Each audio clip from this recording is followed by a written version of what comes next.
Tem sido impressionante a campanha contra o ministro Paulo Guedes nas últimas semanas. A mídia, armada de novas intrigas, ministros de governos passados com sede de vingança, complexados pela própria mediocridade quando comparados a Paulo Guedes, o estardalhaço de lideranças sindicais e empresariais gananciosas que querem ganhar sempre mais, e os políticos e oposicionistas oportunistas de sempre. Essa turma toda reuniu-se em uma investida combinada visando derrubar o ministro, que é um pilar importante do governo Bolsonaro. Certamente é esse o motivo, pois, no fundo, é a imensa ânsia dessa turma para tirar o presidente, que não rouba e não deixa roubar, que os impulsiona. Principalmente por isso, não deixa roubar. Não é difícil explicar as razões pelas quais há tantos interessados em fritar, particularmente Paulo Guedes. Assim como é fácil provar que o Brasil precisa da competência do ministro. Meu comentário é sobre esse tema.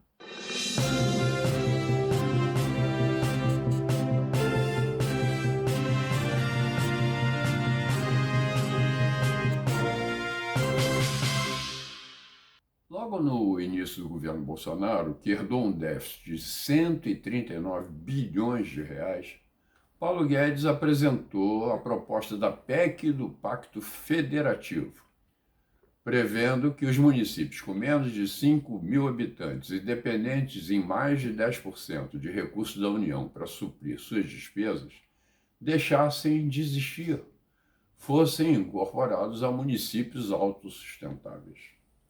A medida economizaria os salários de mais de 13 mil ocupantes de cargos públicos que podem ser dispensados sem qualquer dano aos serviços prestados à população. Pelos cálculos, em 2019 seriam 1.217 municípios, com seus 1.217 prefeitos, vice-prefeitos, secretários municipais, toda a entourage do executivo, portanto, e mais 11 mil vereadores com os respectivos funcionários das câmaras municipais.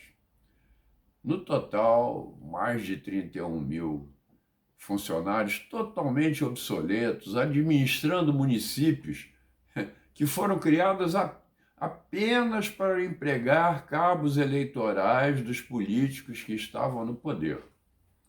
A medida economizaria vultosos recursos da União transferidos pelo Fundo de Participação dos Municípios. Esses municípios somados, eles têm 2% da população brasileira, mas absorvem 37% do Fundo de Participação de Municípios, que distribuiu em 2019 93 bilhões de reais. O problema é que nossos políticos são quase unanimemente contrários à ideia a qual vai atingir suas bases, desempregando seus cabos eleitorais locais e, portanto, tornando suas eleições mais caras. A PEC empacou no Congresso. Outro motivo contra Paulo Guedes é que ele não deseja a prorrogação da desoneração da folha de pagamentos das empresas que atualmente, em vez de recolher os impostos normais ao INSS, pagam apenas de 1 a 4% do seu faturamento. Pela lei, a desoneração acaba agora em dezembro. Essa posição contrária de Paulo Guedes está gerando uma estridente campanha contra ele, inclusive porque um dos setores atingidos são as televisões. E os detratores do ministro não perdoam. Mentem num jogo de cartas marcadas, falam que a medida desempregará milhões de trabalhadores. Eles sabem que dezembro é um mês em que todos os anos, há maciças demissões de empregados com carteira assinada. E com isso, eles justificariam sua previsão catastrófica de desocupação e culpariam Paulo Guedes, que obviamente também sabe disso, como eu. A ameaça de desemprego encobre a grande verdade E o real motivo dessa guerra contra o ministro: a medida acarretará a redução nos lucros dessas empresas. Simples assim, ganância. Outra boa razão para querer que Paulo Guedes saia de cena é trabalhar em estatais que ele quer privatizar ou que tem monopólios que ele quer acabar. Ou então fazer parte de oligopólios que existem no Brasil, como os dois maiores bancos privados do país, que mandam no mercado financeiro, fazem o que querem com seus clientes, e que Paulo Guedes gostaria de estimular a competição, atrair competidores estrangeiros para que esses setores servissem melhor ao público. Eles têm horror da concorrência. Principalmente agora, começa uma grande investigação internacional sobre as movimentações financeiras do narcotráfico sul-americano com lavagem de dinheiro do crime em proporções industriais.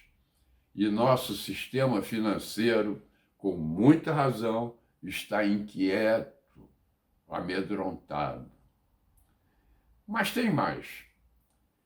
Não o perdoam também por defender uma reforma administrativa do Estado que mexeria com feudos, o que é um sacrilégio. Só um exemplo: já imaginaram o ódio dos funcionários que ganham acima do teto salarial, fora da lei, portanto, têm estabilidade, penduricalhos inadmissíveis nos vencimentos e similares?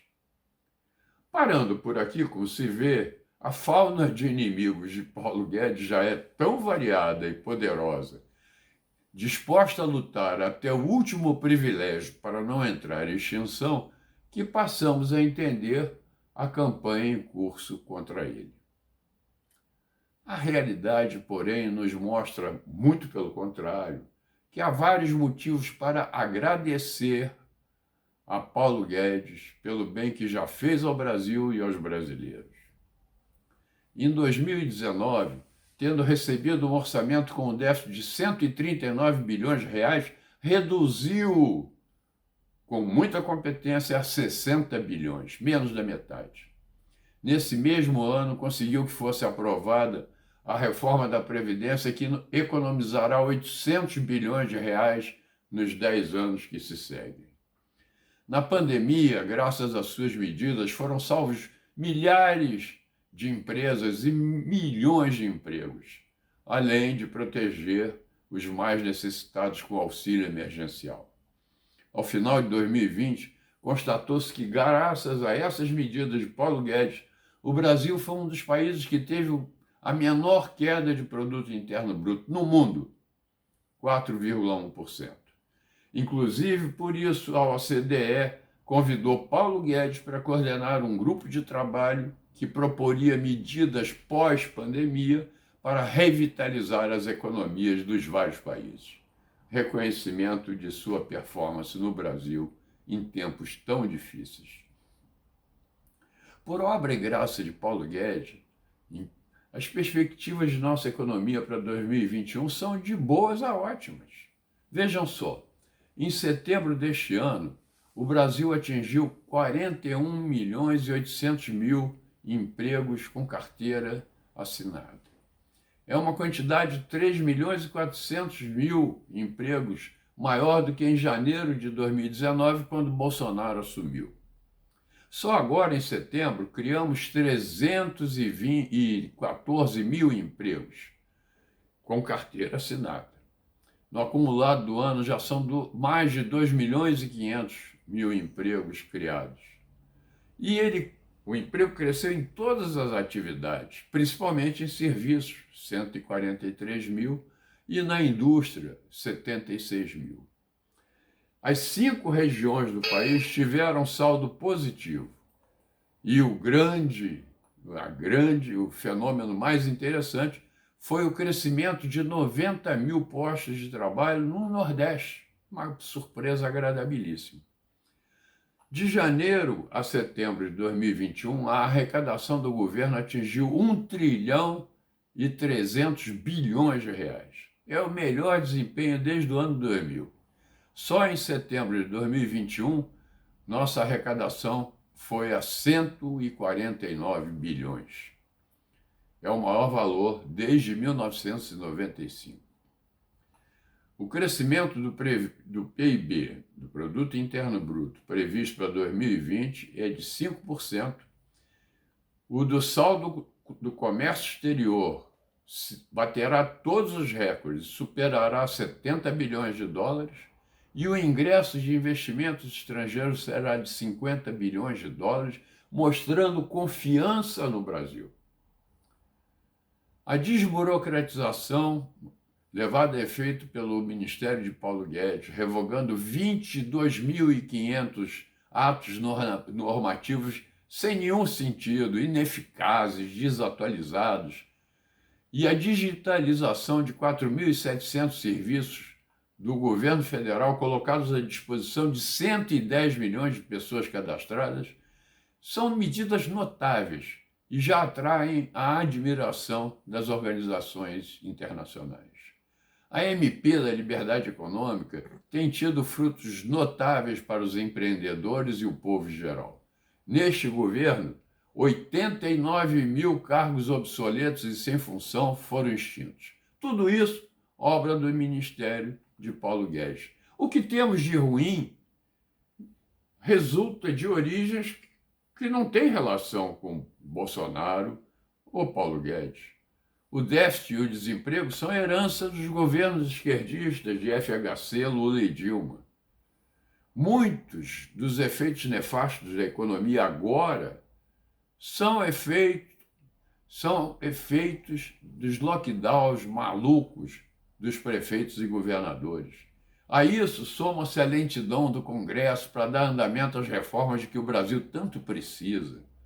E vai por aí adiante. Mas o Brasil resistiu muito bem na economia, apesar de tudo.